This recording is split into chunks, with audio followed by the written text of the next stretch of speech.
तो आदाब, नमस्कार, गुड इवनिंग, सत श्री अकाल। एक बार फिर आप तमाम लोगों का स्वागत है क्राइम तक की कहानी के इस एपिसोड में। उम्मीद है पूरी फैमिली अच्छी होगी।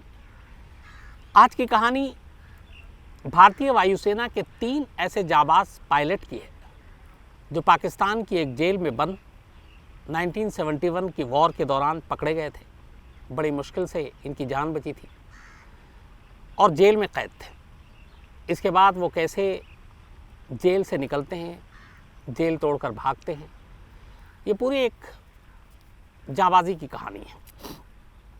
आपको याद होगा 3 दिसंबर से लेकर 16 दिसंबर 1971 के बीच, 3 दिसंबर टू 16 दिसंबर 1971 इंडिया और पाकिस्तान के बीच जंग चली।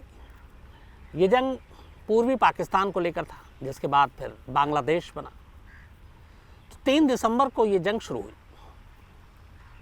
दोनों तरफ से जंग लड़ी जा रही थी।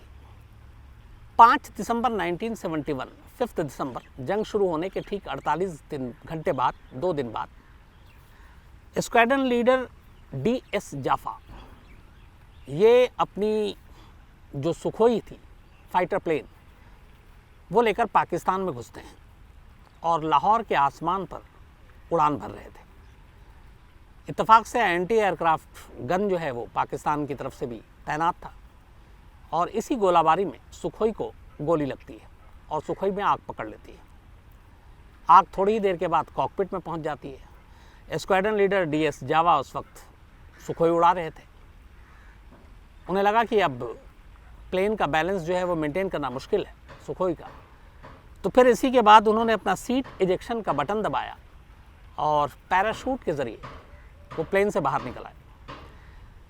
चूँकि लाहौर के आसमान में थे इसलिए बहुत दूर जा नहीं सकते थे और पैराशूट के ज़रिए जब वो लैंड किए तो लाहौर की ही सरजमीन पर किए।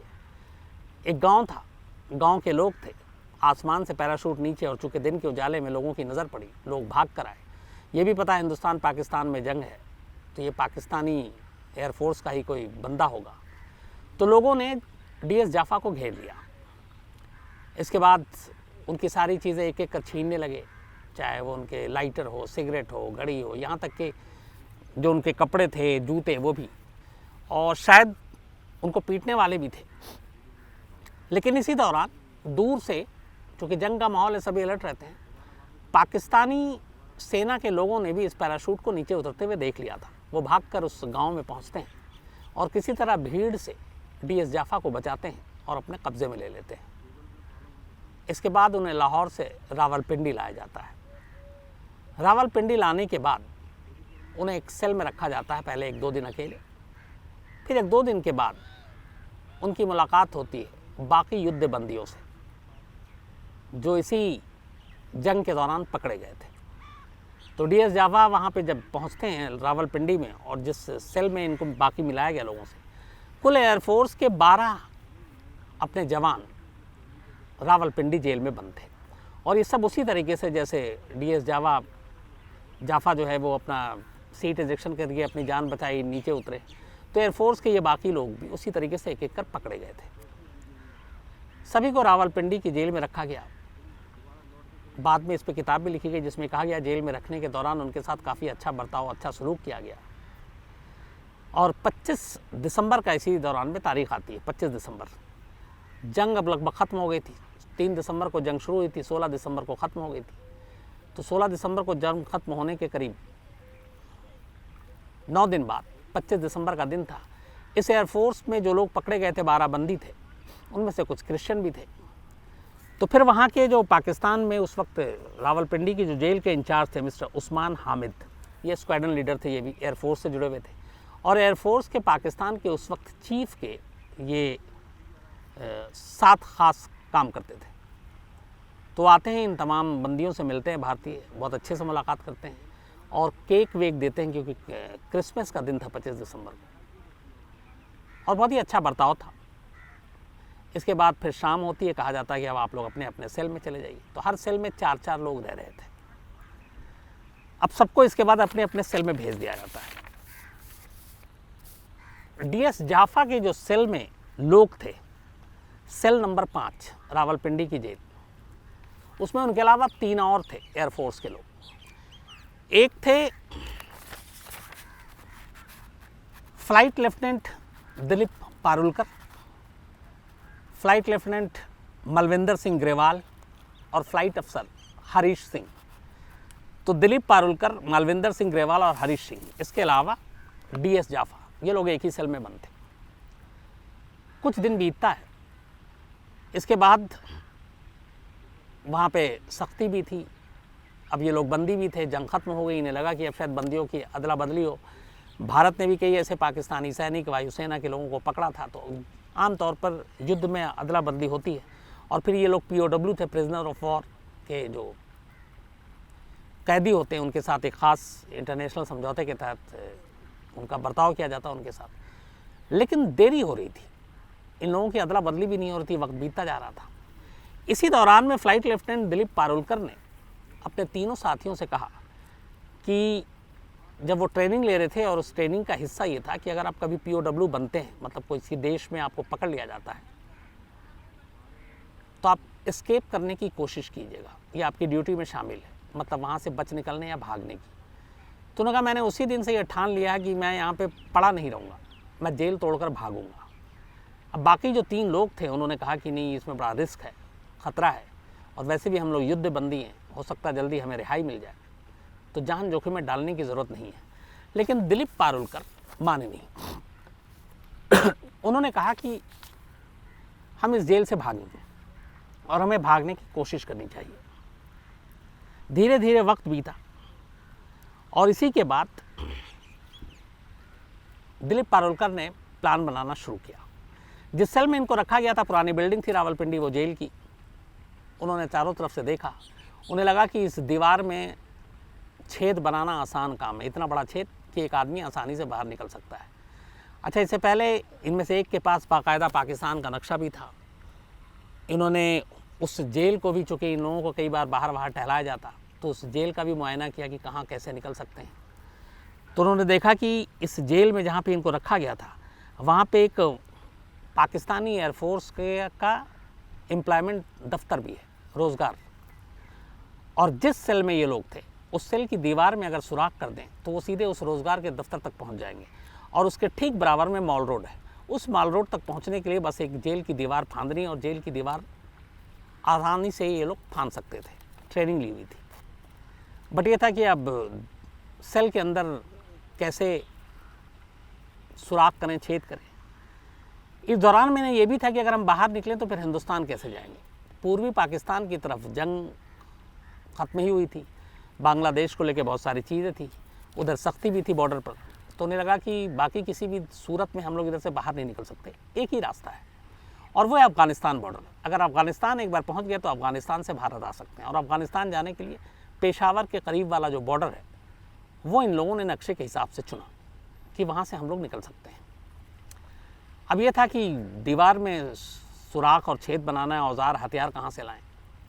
इत्तेफाक से उसी दौरान में इंटरनेशनल रेड क्रॉस ऐसे POW जो होते हैं युद्धबंदी, उनको ज़रूरत की चीज़ें देती है, टूथपेस्ट से लेके शेविंग और बाकी सारी चीज़ों की, कपड़े वगैरह। तो हर सेल में बॉक्स के साथ वो सामान दिया जाता था, तो ये लोग सामान निकाल लेते थे और बॉक्स को सेल में ही रखते थे। कुछ इन्होंने जो जेल में खाने के बर्तन थे, वो एक आख छुपा के चोरी करके रख लिया। इस दौरान में इनके पास कुछ पैसे होते थे, तो उस वक्त कोल्ड ड्रिंक जो है वो इन लोगों को अवेलेबल था एक युद्धबंदी के तौर पर, पेप्सी और या फिर कोक। तो एक बच्चा था जो इनके सेल में कोल्ड ड्रिंक लेकर आया करता था।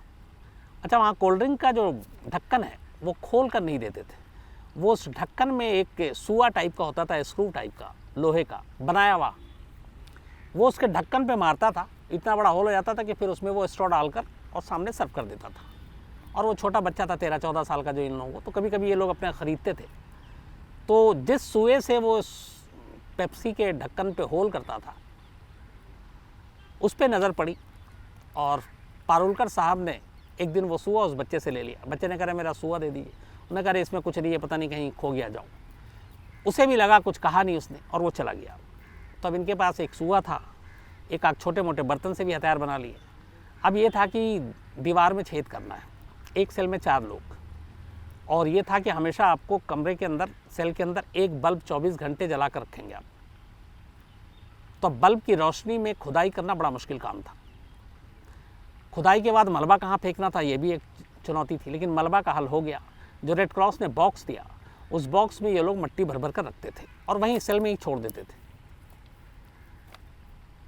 अब ये सुआ आया और बाकी चीज़ें से इन्होंने उस दीवार के प्लास्टर को उखाड़ना शुरू किया, और उसके लिए सबसे पहला काम ये कि बल्ब को फ्यूज़ कर देते, जानबूझकर निकालते और ख़राब कर देते। अब वहाँ एक बल्ब लगाने के लिए उस वक्त ये था कि फिर वो सारा हायरार्की था कि सीनियर पर जाओ, फिर वो देगा, फिर बल्ब लाएगा, फिर लगाएगा, तो 2-4 दिन यूं ही छोड़ देते थे। फिर वो बल्ब आता, फिर ये लोग फ्यूज़ कर देते। और इस दौरान में 3 लोग, चूँकि एक सेल में 4 बेड था, 3 सोते और एक बेड के नीचे से एकदम दीवार से चिपकाकर उसकी अपने खुदाई शुरू कर देते। ये सिलसिला चलता रहा और प्लानिंग ये थी कि 14 अगस्त को पाकिस्तान का स्वतंत्रता दिवस होता है, इंडिपेंडेंस डे, और उस दिन सारे गार्ड और ये लोग सब थोड़ा रिलैक्स रहते हैं, बहुत सारे फंक्शन होते हैं, बिजी होते हैं, तो ज़्यादा सिक्योरिटी का तामझाम नहीं होता। तो प्लान ये थी कि 14 अगस्त की रात को ही इस जेल से भागेंगे, और उसी हिसाब से खुदाई चल रही थी। इत्तेफाक से एक दिन ऐसा हुआ कि ये खुदाई कर रहे थे और एक ईंट लगभग निकल नहीं रही थी, और टाइम हो गया था रात 9 बजे से लेके 2 बजे रात तक ये लोग खुदाई करते थे, दीवार को उसमें छेद, और इत्तेफाक से एक दीवार फंस गया और इनको वो निकाल नहीं पा रहे हैं और आगे भी निकाल रहे हैं, और उसमें होल भी हो गया। तो एक कपड़ा इन्होंने उस होल में डालने के लिए कपड़ा ठूंस दिया। इत्तेफाक से उस कपड़े का एक सिरा बाहर की तरफ चला गया। अब बड़ी मुश्किल, वो फंस गया, कपड़ा भी बाहर नहीं आ रहा और बाहर की तरफ चला गया। अब कोई बाहर से दीवार की देख ले तो पकड़े जाए, खतरा अजीब था। इत्तेफाक से अचानक इनको सुबह देखा कि वो कपड़ा निकल गया है। अब इन लोगों को लगा ये तो पकड़े गए, क्योंकि जेल की जिस सेल में है उसकी दीवार से कपड़ा मतलब किसी सिपाही ने निकाला होगा। लेकिन फिर थोड़ी देर के बाद देखा वो कपड़ा असल में एक बिल्ली ने निकाल लिया था, तो ये बच गए।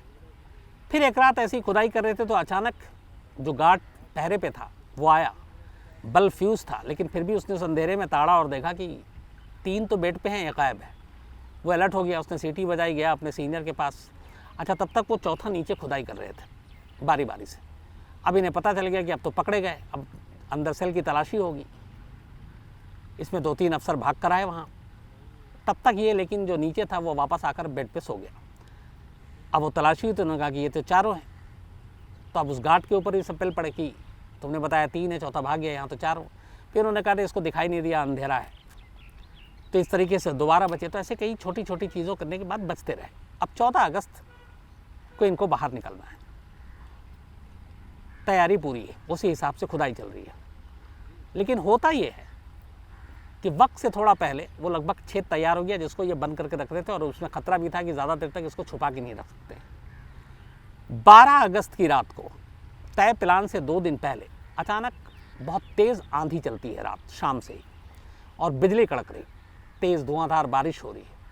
उन्हें लगा कि इस आंधी और इस बारिश का बेहतरीन फ़ायदा उठाया जा सकता है, क्योंकि ऐसे वक्त में गार्ड और ये लोग तमाम किसी न किसी ओट में छुपे होते हैं, किसी दीवार के साए में, कमरे में। खुले में टहलना और ड्यूटी करना मुश्किल होता है बारिश में।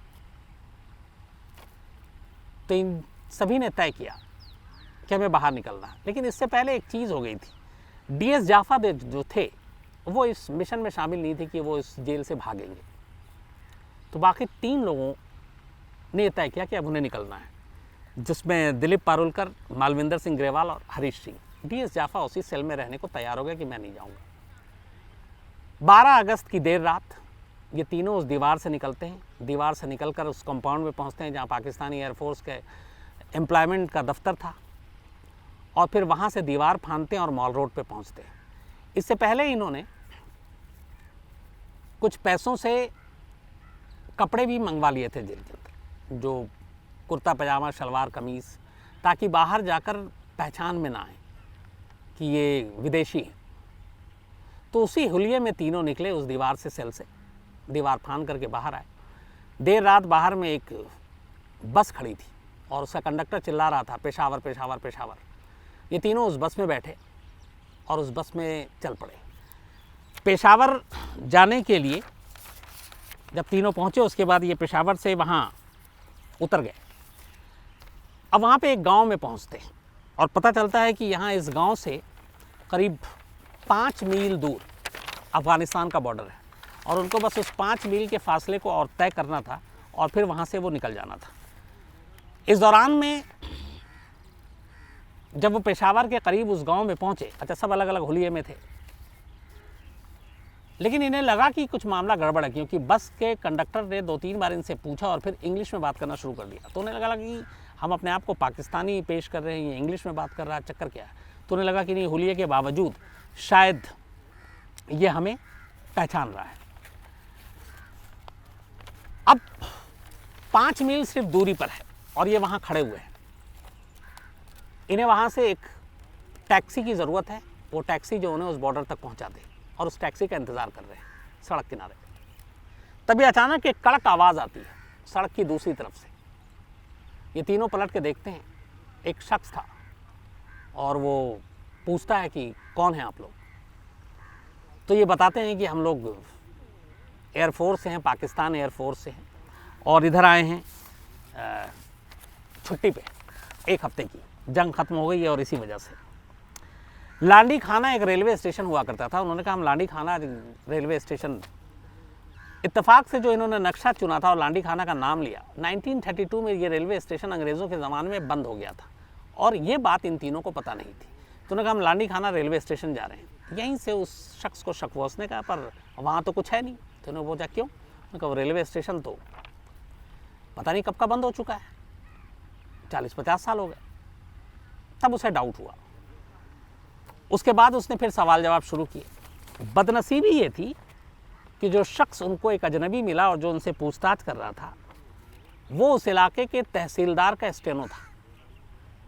उसने फ़ौरन फिर कुछ लोगों को इकट्ठा किया और बोला कि इन तीनों को लेके चलो, ये सस्पिशियस है। उसके बाद वो उन्हें लेकर तहसीलदार के पास पहुंच गया। अब पूछताछ शुरू हुई, धीरे धीरे भांडा फूटने लगा। लेकिन इसी दौरान में इनमें से एक पारुलकर साहब, कॉन्फिडेंट, उन्होंने तहसीलदार को समझाया कि देखो हम लोग कोई विदेशी नहीं है, हम पाकिस्तानी एयरफोर्स में हैं, हम रावलपिंडी में पोस्टेड हैं। और फिर उन्होंने बाकायदा धौंस जमाने के लिए उन शख्स का जो उस्मान हामिद थे, जो जेल में मिले थे, जिन्होंने केक खिलाया था, वो एक्चुअली जो पाकिस्तानी एयरफोर्स के चीफ थे उस वक्त, उसके एडीसी भी थे, उस्मान हामिद। तो उन्होंने कहा आप उस्मान हामिद को फ़ोन मिलाइए और उनसे बोलिए कि बात करना चाहते हैं, ताकि ये लगे कि एक फ़ोन आए और फिर ये इसको किसी तरह गुमराह करें और निकल जाए। तहसीलदार ने उस्मान हामिद को फ़ोन मिलाया, बाकायदा पारुलकर साहब ने फ़ोन उठाया इधर से, और उन्होंने कहा कि मैं ये हूँ और रावलपिंडी जेल में और यहाँ आ गया, क्योंकि अब उन्हें मालूम था कि बचने का कोई रास्ता है नहीं। तब एडीसी उस्मान हामिद तहसीलदार से कहता है कि इन तीनों को कोई नुकसान मत पहुँचाना, तीनों को अपने हिफाजत में रखो, पर इन्हें जाने भी मत देना, हमारे लोग आ रहे हैं। इस दौरान में उधर रावलपिंडी जेल में तब तक किसी को पता नहीं कि एक सेल से 3 भारतीय कैदी भाग चुके हैं। कई घंटे बाद एक गार्ड आता है और देखता है, और उसके बाद देखता है कि दीवार में सुराख है और 3 भाग गए और उसमें से एक ही बचे हुए हैं, जो काफा। अब क्या हो? अब इधर डीएस काफा की कहानी सुनिए कि जब उसे लगा, तो अब ये था कि डीएस जाफा, कि सीनियर अफसरों को पता चलेगा कि जेल में तमाम निगरानी के बावजूद 3 भारतीय पायलट यहाँ से भाग गए हैं, तो वो उसके ऊपर गाज गिरेगी। तो उन्होंने ये तरीका सोचा कि एक काम करो, ये बताओ कि ये 4 लोग भाग रहे थे, हम लोग अलर्ट थे, हमने एक को मार गिराया और 3 भागने में कामयाब हो गए, तो थोड़ी जान बचेगी। और ये सारी बातें डीएस जाफा सुन रहे हैं। अब उनकी हालत ख़राब कि जंग में तो बच गए, प्लेन से भी सुखोई से नीचे आ गए, लेकिन अब यहाँ 3 जो हमारे साथी भागे हैं, उनकी आँच इन गार्ड पर ना आए, इसलिए अब मुझे मारना चाहते हैं ताकि ये बता सके कि एक को हमने मार गिराया, 3 लेकिन भागने में कामयाब रहे।